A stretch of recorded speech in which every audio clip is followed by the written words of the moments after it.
走进这里，希腊风的蓝白色调让人仿佛置身地中海。老板范文康为了打造梦想的餐厅，18年厨师之路，四处取经。前后做了大间小间，超过50间。你做了50间餐厅啊？从当学徒的时候就想要开餐厅，这是我的理想。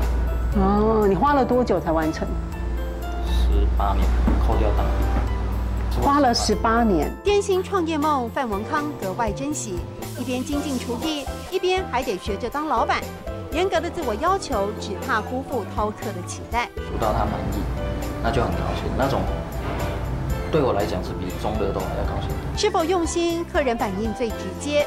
老板骄傲地说着，有个家庭4年来消费20多万，还有熟客光吃面就知道老板在不在。有时候我回台北，他就会用餐时间打电话给我，他说你今天放假，我说对。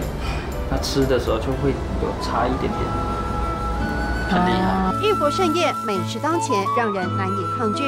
经常高朋满座的场景，给老板无比的信心。生意很好的客家话怎么说？有没有教过？生意浓厚，生意浓厚，生意浓厚，生意浓厚。